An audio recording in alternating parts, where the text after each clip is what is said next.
Shalom Bapak Ibu Saudaraku, Jemaat GKNS Agape Karawaci yang terkasih.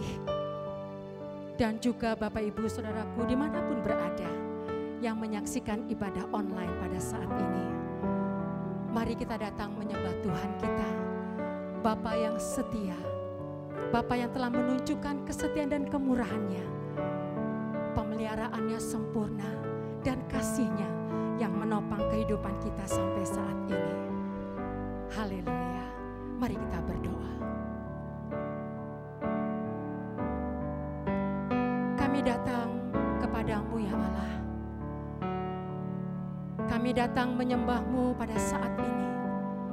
Kami umat-Mu merendahkan diri dan merendahkan hati kami di hadapan-Mu. Kami mau katakan bahwa hanya Engkau satu-satunya Allah di dalam Yesus Kristus Tuhan. Amen. Yang layak untuk disembah, disanjung dan ditinggikan. Amen. Allah yang telah membuktikan kasih setianya kepada kehidupan kami. Kami begitu berharga dan mulia di hadapan-Mu Tuhan. Yes, Lord Jesus. Terima kasih Tuhan, terima kasih. Kami datang dengan penuh ucapan syukur dalam hati kami. Dan saat ini kami siap menyembah Engkau. Haleluya, haleluya. Hati kami Tuhan tenang di dalam Engkau. Yes, Lord. Kami bersyukur boleh menyembah Allah yang setia. Haleluya. Bapa, Kau setia. Bapa, Kau mulia. Tenanglah jiwaku, aman bersamamu.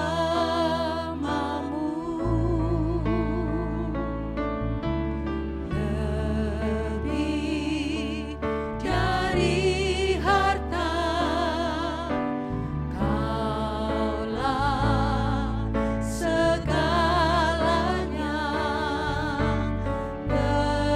Tenanglah jiwaku dalam hadirat-Mu.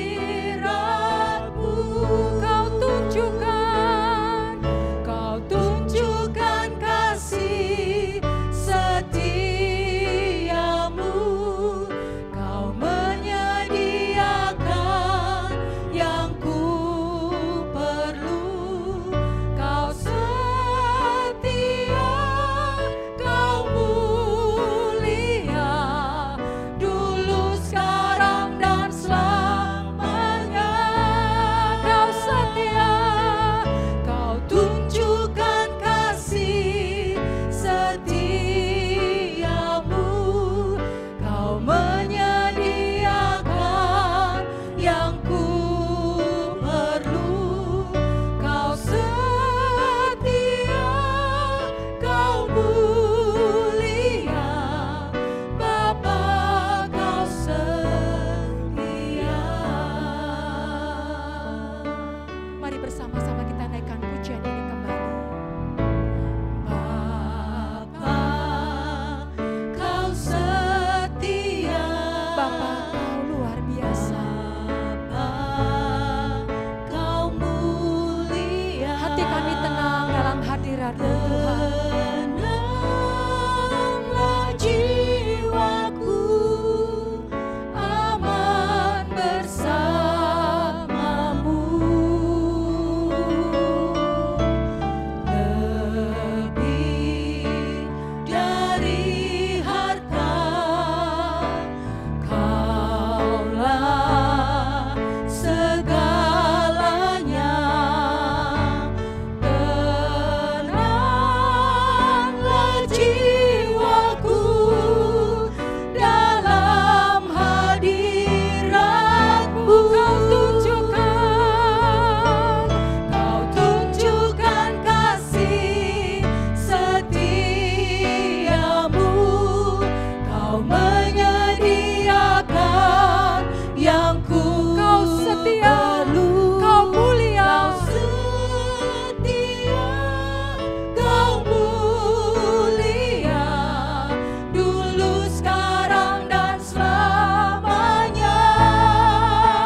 menyatakan bahwa sebab Engkau adalah Allah yang baik.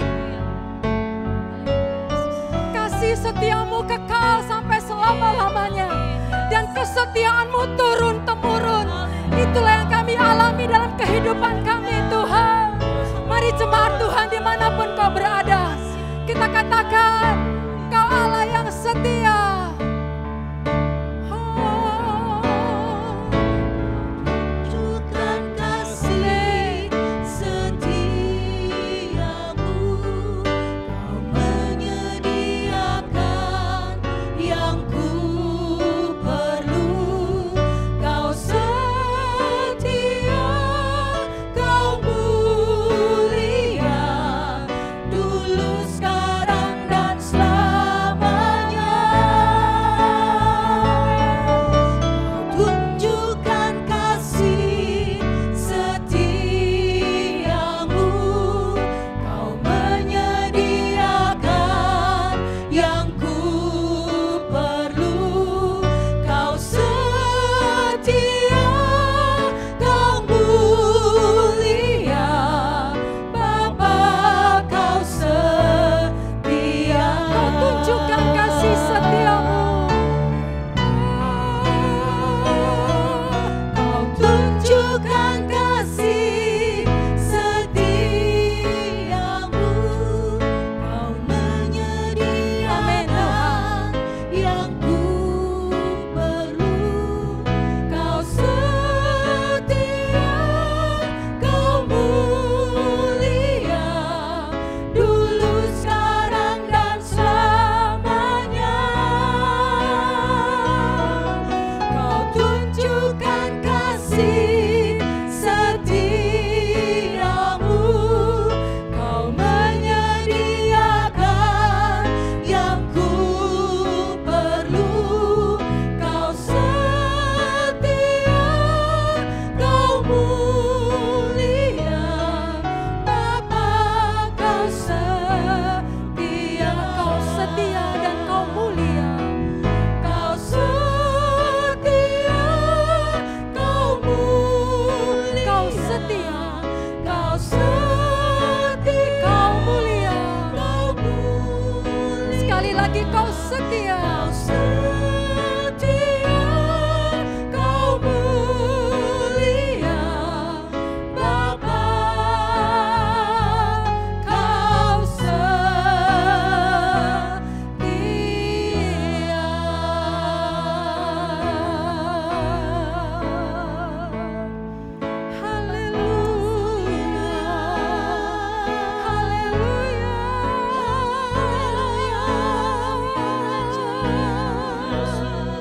Kau Allah yang setia, Kau Allah yang mulia, Kau layak disembah, Kau layak diagungkan. Kami bersyukur, kami berterima kasih. Kau Allah yang layak disembah. Kami menyembah-Mu, kami menyembah-Mu,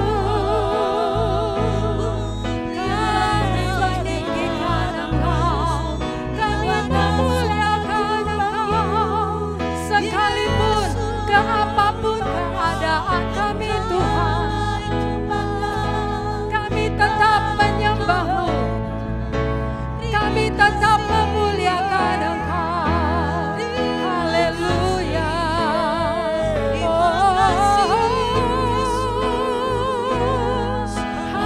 Haleluya. Kaya nama Syangye. Haleluya. Haleluya. Terima kasih.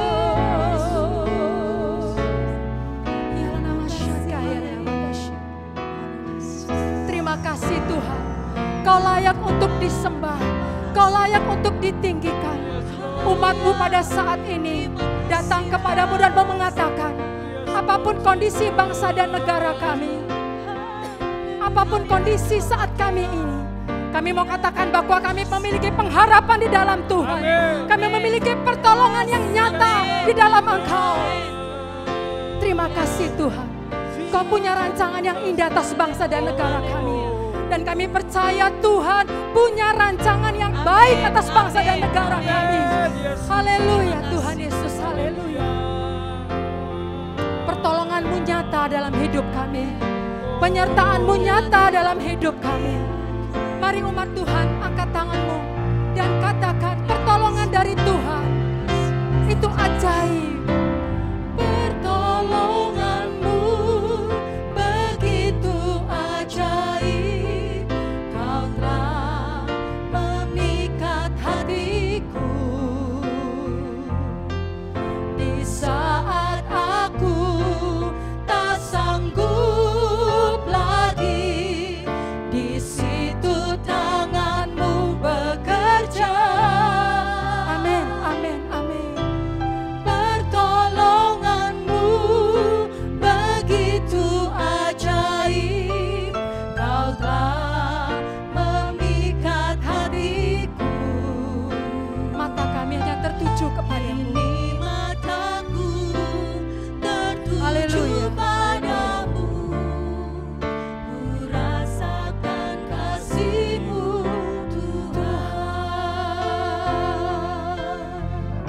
Haleluya.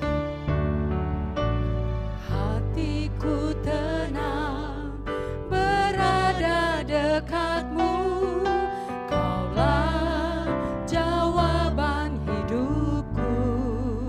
Hati kami tenang Hatiku tenang berada dekat-Mu Tuhan. berada dekat-Mu, Kau yang pelihara hidup kami. yang pelihara hidupku.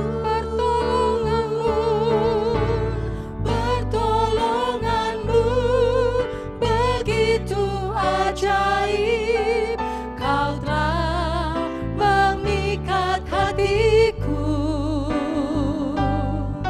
Di saat aku tak sanggup lagi, di situ tangan-Mu bekerja.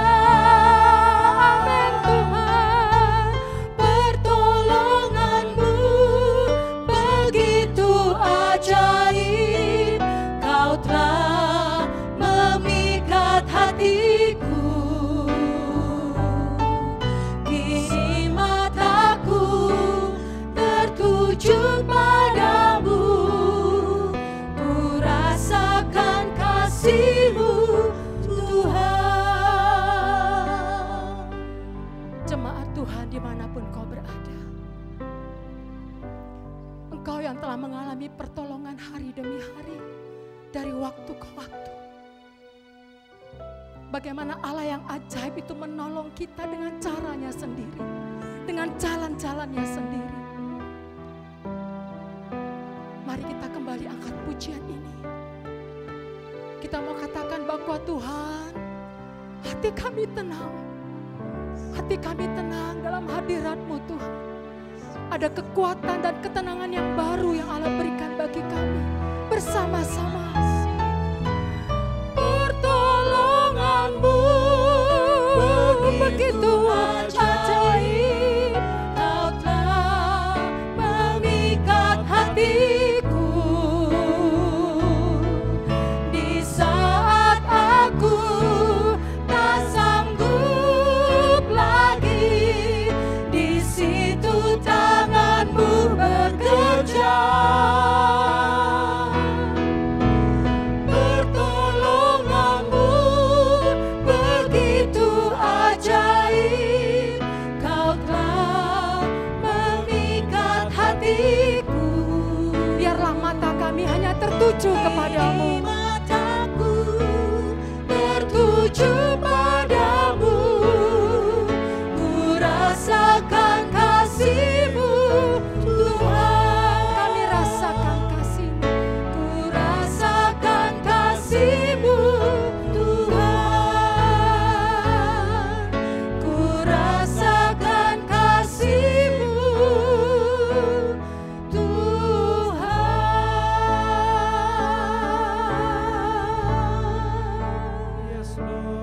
Haleluya. Tuhan Yesus, kami mau katakan bahwa kami sangat membutuhkan firman-Mu dalam hidup kami. Kami tidak mau hidup di luar kebenaran firman Tuhan. Kami mau langkah-langkah hidup kami sesuai dan berkenan kepada firman Tuhan. Pada saat ini Tuhan, kami mau membuka hati kami mendengarkan firman Tuhan. Berbicaralah kepada kami umat-Mu dimanapun kami berada. Firman yang menuntun kami. Dan kami boleh mengerti Tuhan apa yang Tuhan kehendaki dalam hidup kami. Apa yang Tuhan kehendaki atas bangsa dan negara kami. Atas pemerintah kami. Kami mengasihi bangsa dan negara kami Tuhan. Ya Tuhan Yesus. Berbicaralah kepada kami. Kami siap untuk diberkati dengan kebenaran firman. Kau Allah yang ajaib. Kau Allah yang dahsyat. Kau Allah yang luar biasa. Kau Allah yang setia. Amin. Mari jemaat Tuhan kita beri tepuk tangan. Kita beri sorak-sorai bagi Allah kita. Haleluya. Haleluya. Haleluya. Glory bagi-Mu Tuhan. Terima kasih Tuhan. Terima kasih. Terima kasih Tuhan. Kami sambut firman-Mu di dalam nama Tuhan kami Yesus Kristus. Mari yang percaya, sama-sama kita katakan amin.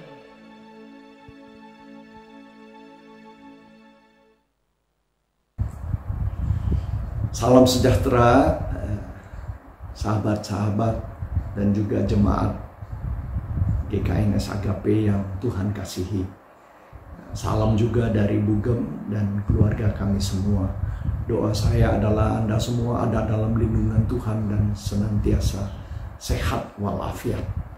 Pada pagi hari yang baik ini saya ingin membawa sebuah tema sharing. Karena format kita bukan lagi dalam bentuk seperti ibadah. Sehingga formatnya resmi dan formal. Saya mengambil kesempatan ini justru dalam keadaan informal. Dalam suasana informal seperti ini akan menyampaikan renungan sharing yang ada di dalam hati saya. Judul pada pagi hari ini yang ingin saya sampaikan adalah ketika Tuhan bertanya. Beberapa hari terisolasi atau secara sukarela kita mengisolasi diri di dalam rumah membuat kehidupan kita berubah. Memang COVID-19 ini mengubah struktur dasar kehidupan kita. Tadinya ketika berjumpa dengan seorang sahabat, kita menyatakan kita kangen dan kita care dengan memeluk dia, dengan bersalaman, dengan menyatakan sayang. Kita justru mendekatkan diri, bahkan memeluk mereka. Tetapi hari-hari ini justru sayang itu harus dibuktikan dengan cara kita menjauhkan diri. Kita sayang justru dibuktikan dengan cara menahan diri untuk tidak menyalami mereka, agar siapa tahu kita semua ini menjadi carrier atau mempunyai impact buruk bagi orang lain. Memang COVID-19 ini mengejutkan kita dan membuat kita semua tergopoh-gopoh dan mengatur ulang prioritas hidup. Dia tidak menyerang hanya orang di bawah, tetapi ternyata COVID-19 ini virusnya tidak kenal kelas, tidak kenal kelas status sosial, baik dari orang petinggi besar, salah satu perdana menteri juga kena di Eropa sampai kepada rakyat jelata. Semua kita ini sedang menghadapi sebuah situasi yang memang belum pernah ada sebelumnya di dalam sejarah. Nah, di dalam hari-hari seperti ini, kalau saya boleh sharing, saya banyak berjumpa dengan sahabat lama. Saya menyebut buku-buku saya itu sebagai sahabat lama. Kalau berjumpa dengan sahabat bukan hanya sekali saja. Bukankah Anda tidak berkata, saya sudah ketemu tadi dengan Pak Ade, dengan Pak Andreas, dengan Pak Budi, dengan Pak Joko. Besok saya nggak mau ketemu dia lagi karena saya sudah ketemu dia. Bukan begitu. Justru ketika Anda berjumpa dengan dia, Anda ingin ketemu dia lagi. Mau lagi berbicara dengan Pak Joko, mau berbicara lagi dengan Pak Ade, dengan Pak Andreas, dengan Pak Budi, dan semua sahabat-sahabat lain, dengan Pak Radit. Mau ketemu lagi, sehingga rasa kangen timbul. Nah, bagaimana dengan buku? Buku itu adalah seperti sahabat. Sesudah Anda membacanya, jangan terus taruh dan Anda tidak lagi mengunjunginya. Dan alangkah indah hari-hari seperti ini yang beberapa waktu yang lalu saya menyebutnya sebagai sabat. Sabat adalah melakukan hal-hal yang kita ingin lakukan sebelumnya tetapi tidak bisa. Dan sekarang ini kita dapat melakukan. Saya sendiri menjumpai kembali buku-buku lama saya, membuka-buka ulang buku yang sudah berdebu, dan saya menemukan banyak sekali hal-hal yang berbeda dari pembacaan yang pertama. Ada angle yang baru, ada wawasan yang baru, ada sebuah pengertian yang baru, ada kesenangan yang baru. Dan tentunya di dalam rumah saudara berjumpa dengan anak istri dan suami, mungkin dengan adik kakak, dan Anda akan menemukan sisi lain dari kehidupan mereka sehingga lebih akrab, lebih mengenal mereka lebih dalam. Kesempatan ini, sharing ini berjudul Ketika Tuhan Bertanya. Suasana seperti ini membuat kita banyak justru yang bertanya, kenapa ya Tuhan ada hamba-hamba Tuhan, ada pelayan-pelayan Tuhan, bahkan sahabat saya juga ada yang dipanggil Tuhan dalam suasana seperti ini. Bukankah mereka melayani? Banyak sekali pertanyaan yang kita ajukan kepada Tuhan pada suasana COVID-19 ini. Bapak Ibu Saudara, pertanyaan kita tentunya timbul dari curiosity, dari keinginan tahu, ingin mendapatkan alasan.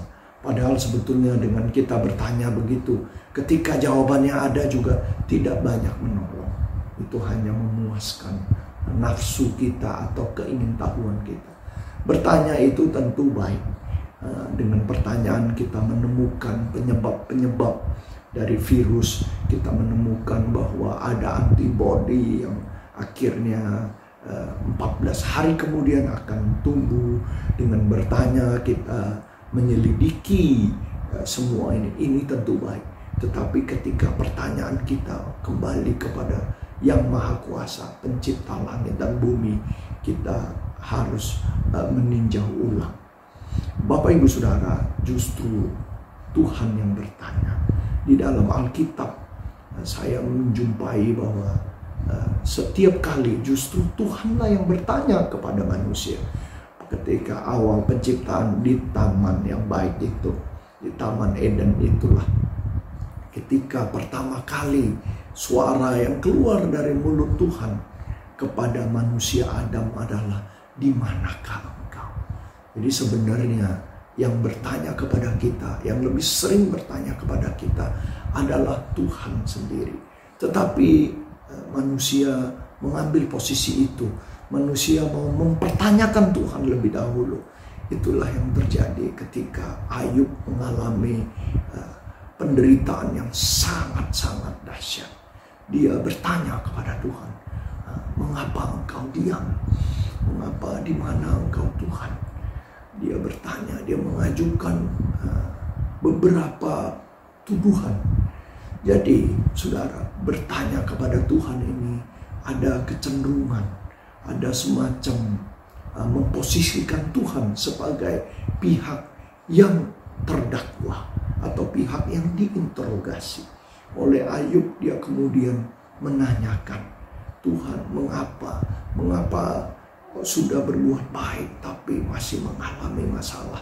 Mengapa sudah melakukan semua kewajiban masih juga dikunjungi oleh situasi yang buruk?" Saudara, ketika semua pertanyaan sudah diajukan, Tuhan tidak menjawab. Tuhan silence, Tuhan justru mengajukan pertanyaan terhadap pertanyaan Ayub. Jadi justru Tuhan bertanya kepada Ayub, "Di mana engkau ketika aku yang menciptakan langit dan bumi, ketika aku memberi batas antara laut dan daratan?" Jadi kembali lagi, Tuhan tidak pernah menjawab pertanyaan kita dengan gamblang, tapi justru Dia menjawab kita dengan sebuah pertanyaan. Apa yang engkau akan lakukan dengan situasimu?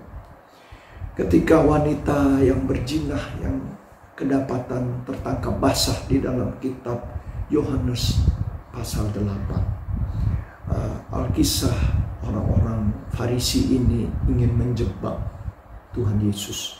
Dia dibawa dan mereka bertanya apa yang harus dilakukan dengan wanita yang kedapatan berzina ini. Saudara nanti baca ya di dalam Yohanes pasal 8. Jadi ketika dalam suasana seperti itu mereka mencobai Tuhan Yesus. Satu sisi apabila Yesus dari Nazaret itu menjawab bahwa wanita berzina ini tidak perlu dilempar batu, maka dia akan melanggar hukum Taurat. Tetapi kalau dia berkata bahwa lemparilah batu, maka Yesus orang Nazaret ini akan melanggar hukum tentara Roma. Karena yang boleh menghukum itu adalah hukuman yang besar seperti ini harus mendapat izin dari tentara Roma. Jadi keadaan dilematis seperti itulah Tuhan Yesus mau dijebak. Tapi satu hal yang dilakukan oleh Tuhan Yesus adalah Dia kembali bertanya kepada orang Farisi, siapakah di antara kamu yang tidak berdosa? Silakan melemparkan batu yang pertama. Jadi Tuhan kemudian mengajukan pertanyaan kepada orang yang bertanya. Dan ketika itu sebagaimana di dalam cerita itu di dalam Yohanes pasal 8 itu, tidak ada satu orang pun yang melempar. Kemudian Yesus bertanya kepada wanita itu. Ya, ketika wanita itu bertanya, mari kita lihat sejenak yang ada di dalam Alkitab. Dan Tuhan berkata, di manakah mereka yang menghukum kamu? Jadi Tuhan sendiri kembali mengajukan pertanyaan kepada wanita itu. Jadi ketika akhir dari ini tinggallah Yesus seorang diri dengan perempuan itu yang tetap di tempatnya. Lalu Yesus bangkit berdiri dan berkata kepadanya, hai perempuan, di manakah mereka? Tidak adakah seorang yang menghukum engkau? Jadi Tuhan Yesus kemudian bertanya kepada wanita itu sebelum tentunya akhirnya Dia akan memberikan pengarahan. Bapak Ibu Saudara, Tuhan suka bertanya kepada kita di dalam hidup ini. Bukan kita yang harus bertanya kepada Dia. Justru dalam suasana seperti ini Tuhan bertanya, apa yang engkau lakukan ketika COVID-19 ini melanda dunia? Apa yang saudara lakukan ketika GKNS Agape tidak ada kebaktian sebagaimana biasa? Jadi Tuhan mengajukan pertanyaan itu sebagai seorang sahabat bertanya kepada kita. Tuhan Yesus satu hari bertanya, siapa menurut engkau aku ini, kepada para muridnya? Ada yang berkata engkau adalah Elia, ada yang berkata engkau adalah Yohanes Pembaptis. Jadi Tuhan mengajukan pertanyaan. Pada suasana seperti ini GKNS Agape, saya merasakan para jemaat, Tuhan bertanya kepada kita, hai para jemaat, apa yang akan engkau lakukan ketika tidak ada lagi kebaktian, ketika tidak ada lagi pelukan hangat, ketika seolah-olah Tuhan diam? Apa yang harus engkau lakukan? Bapak Ibu Saudara, tentunya ini kembali kepada kita. Sebagai seorang konselor juga demikian. Seorang konselor yang baik tidak selalu memberikan jawaban kepada pertanyaan yang dipertanyakan oleh konseli atau kliennya. Banyak yang klien yang datang kepada saya dan berkata, saya mengalami ini, situasi saya begini. Tentu jawaban saya pertama kepada mereka adalah, apa yang sudah engkau lakukan? Justru saya mengajukan pertanyaan sebagai konselor yang baik untuk menuntun sang konseli atau klien adalah menawarkan dia pertanyaan-pertanyaan, mengarahkan dia supaya akhirnya dia menemukan. Jadi dia bukan diinstruksikan, tetapi dia menemukan jawaban. Di dalam kondisi seperti ini, Bapak Ibu Saudara, tentunya kalau saudara berharap menemukan jawaban A, B, C, D, E, tentu ada secara teknis, ada misalkan Anda harus mencuci tangan, Anda harus berdiam diri di rumah. Itu adalah instruksi-instruksi teknis. Tetapi ketika Anda masuk ke dalam sebuah wacana yang lebih luas, yang lebih dalam, Anda tentu bertanya, Tuhan, kalau Engkau mempertanyakan hikmat Tuhan, disinilah Tuhan kembali akan bertanya, apakah Engkau masih mengasihi aku dalam keadaan seperti ini? Apakah masih ada iman di dalam akhir zaman ini? Apakah Engkau masih menjadi muridku ketika semuanya keadaan tidak sebagaimana yang kita harapkan? Bapak Ibu Saudara, tentu kita harus menjawab. Ketika Tuhan yang bertanya, sekali ini kita yang harus memberi respons. Kita tidak layak sebenarnya, tidak pantas mendudukkan Tuhan di posisi Dia yang harus menjawab pertanyaan kita. Kita tidak boleh memposisikan Tuhan sebagai pihak yang wajib memberikan semua jawaban dari pertanyaan kita. Bukankah Ayub juga bertanya, tetapi akhirnya Ayub sadari ketika Tuhan kembali bertanya kepada dia. Dia sadari, wah, hidup ini ternyata dia jauh lebih kecil, dia kerdil dibandingkan semesta besar ini. Dan kemudian dia menemukan, dia berkata, dengan mataku sendiri aku melihat Engkau. Dia menemukan berbeda dengan dia diberitahukan. Jadi discovery lebih baik dari being instructed. Jadi dia menemukan jawaban, menemukan Tuhan. Bapak Ibu Saudara, Anda juga dan saya harus menemukan jawaban kita masing-masing menghadapi situasi seperti ini. Ada yang berdoa, ada yang kemudian melakukan kegiatan untuk menjawab situasi ini dalam level keseharian. Kita tidak bisa terus-menerus mempertanyakan. Justru keadaan ini bertanya kepada kita, apa yang harus kita lakukan? Kalau di dalam pencarian saya, perenungan saya, dan anjuran saya akan membagikan sedikit. Menurut saya, kiranya jemaat GKNS Agape dapat memposisikan diri. Kita menjawabnya ketika Tuhan bertanya, apa yang akan engkau lakukan dalam posisi ini? Biarlah kita menjawab, yaitu dengan iman, pengharapan, dan kasih. 3 keutamaan yang pernah saya sampaikan sebelumnya. Bapak Ibu Saudara, kita harus menghadapi ini. Kita harus menjawab situasi ini. Mungkin justru di dalam suasana yang seperti ini, yang tidak baik ini, muncul para pahlawan, muncul kualitas-kualitas yang baik. Saya selalu mempunyai pandangan bahwa suasana yang kalut, suasana yang tidak bersahabat sekalipun akan memunculkan pahlawan-pahlawan. Siapa tahu muncul pahlawan iman. Siapa tahu sejarah akan mencatat bahwa di dalam COVID-19 ini GKNS Agape muncul sebagai sebuah jemaat, sebuah komunitas yang dia tahan, dia memegang teguh iman, pengharapan, dan kasih.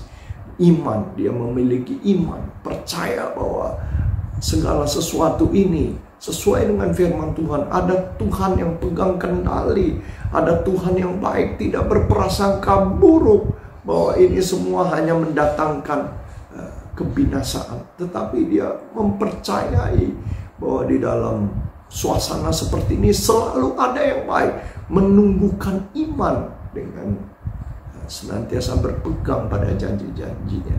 Dia mempunyai pengharapan bahwa suasana ini tidak selamanya. Badai ini pasti berlalu. Dan tidak ada satu badai pun yang terus-menerus. Memang kita tidak tahu apa akibat yang akan datang. Kita harus siapkan diri untuk mengadjust, untuk sama-sama mengatur ulang prioritas kita, mengatur ulang arti-arti yang semua hal-hal yang tadinya dibanggakan mungkin ini tidak lagi menjadi sesuatu yang bisa dibanggakan. Saudara bayangkan, tadinya make up yang harus bagus, saudara, menurut saya, maaf ini lipstick mungkin lebih awet karena semua orang pakai masker. Jadi siapa lagi yang care dengan lipstick? Khususnya para ibu-ibu, maaf saya tergelitik untuk menyampaikan bahwa dengan masker ini tentu ada penghematan, bahwa lipstick yang tadinya cepat habis dapat bertahan lebih lama. Jadi apa yang dibanggakan lagi, saudara? Apakah tas mewah, apakah jam mewah, apakah sepatu mewah bisa dilihat orang setelah kita membelinya? Setelah, bukankah setiap orang yang membeli itu bermaksud untuk menunjukkan, mendapatkan pengakuan? Maaf saudara, ini memang saya mau menyelipkan sedikit, tetapi dalam suasana ini siapa yang akan melihat kalau di dalam rumah Anda dan jam Anda sendiri saling berpandangan? Dan dengan begitu, apa bedanya jam yang sangat mahal dengan jam yang biasa? Maaf, saya tidak bermaksud untuk menyerang atau mengkritik para kolektor jam, tetapi ini adalah contoh bahwa ketika masa seperti inilah kesejatian kita, keutamaan kita jauh lebih berharga, lebih muncul. Kan apa saja yang baik sudah tidak dapat kita banggakan. Mobil yang mewah tidak ada lagi yang melihatnya. Dan ini semua tentu akan mengubah kita. Kita harus berpengharapan bahwa nanti kehidupan yang akan datang atau sesudah pasca masalah ini akan muncul karakter-karakter baru. Memang kita akan terjadi perubahan budaya yang tidak terpikirkan sebelumnya. Bapak Ibu Saudara, kita harus berpengharapan bahwa keadaan sesudah ini bisa lebih baik. Keadaan sesudah ini mengubah cara pandang kita yang belum tentu buruk.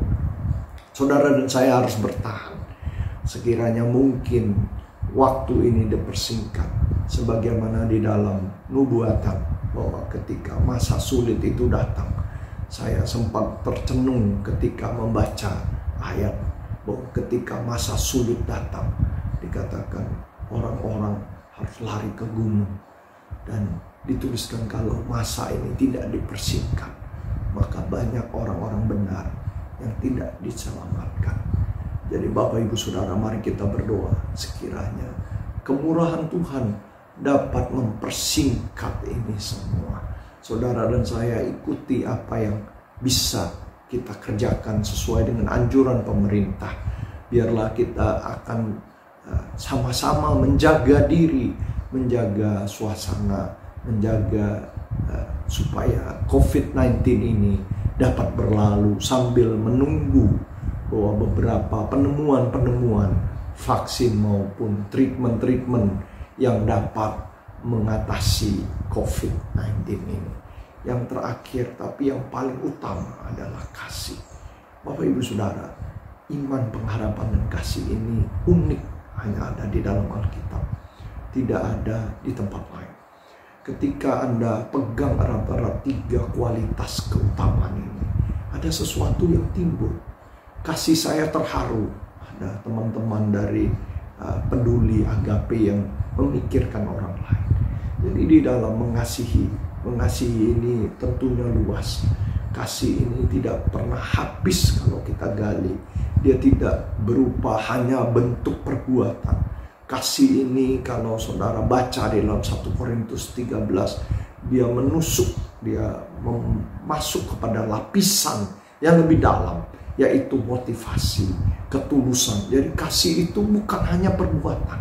Kalau perbuatan yang hanya untuk dilihat orang, kalau katakan kita berbuat baik dengan sorotan kamera, itu tentunya memang kelihatannya itu adalah perbuatan kasih. Tetapi di balik itu bukan perbuatan kasih, karena belum tentu didasari dengan sebuah motivasi, sebuah ketulusan, sebuah yang mengakari, yang menjadi dasar kita berbuat itu.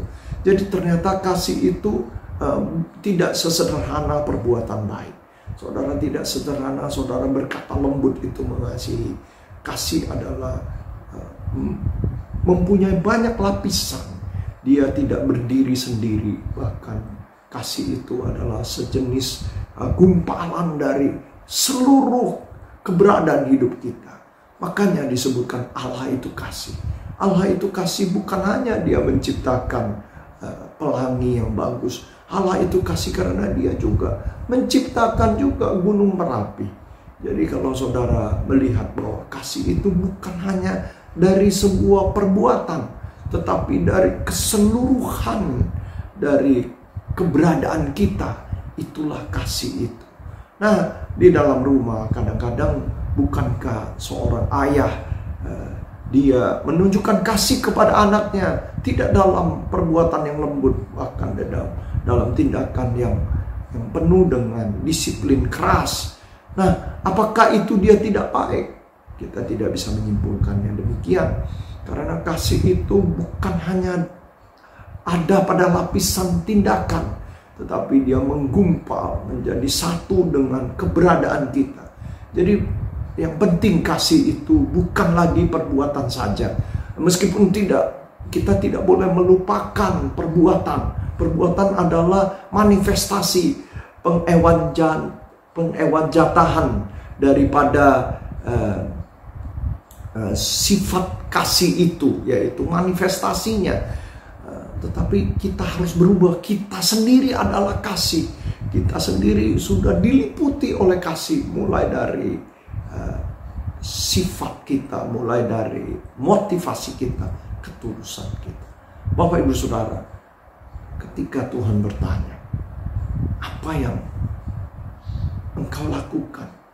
Kalau saya di dalam sharing ini, saya menjawab, Tuhan, saya akan lakukan iman, saya akan memperkuat iman, saya akan memelihara pengharapan, saya akan berubah jadi pribadi kasih.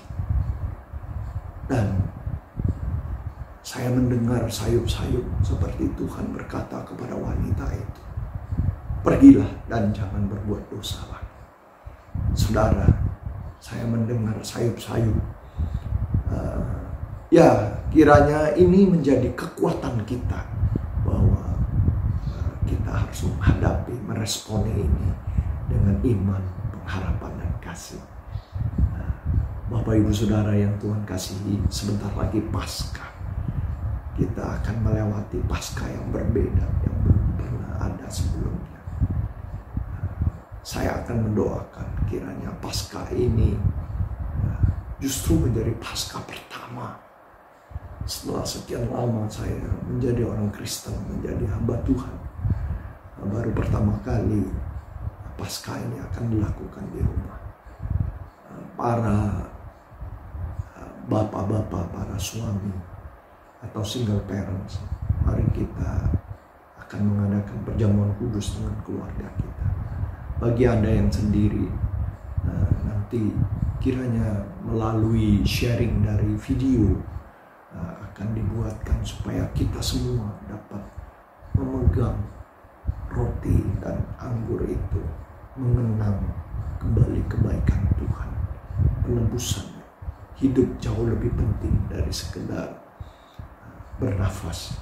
Hidup jauh lebih penting dari sekedar kita menikmati dunia ini yang sekarang akhir-akhir ini sudah mengubah kita, cara-cara kita hidup di dalam dunia ini. Bapak Ibu Saudara, jangan gentar. Jangan gentar, kita harus hadapi, kita harus respon. Jadi ketika Tuhan bertanya, apa yang harus engkau lakukan? Kita jawab, Tuhan, kami akan menghadapi dengan iman, pengharapan, dan kasih. Mari kita tundukkan kepala untuk datang kepada Tuhan. Tuhan Yesus, di dalam segala kerendahan hati kami, pada hari-hari ini kami mau datang kepadamu. Kami mau menjawab Tuhan situasi ini dengan iman, pengharapan, dan kasih. Kami mau hidup di dalam janji-janji-Mu. Kami mau hidup menjadi orang-orang yang sungguh hidup sesuai dengan perintah-Mu, sebagaimana gereja kami berjudul Agape adalah salah satu dari keutamaan.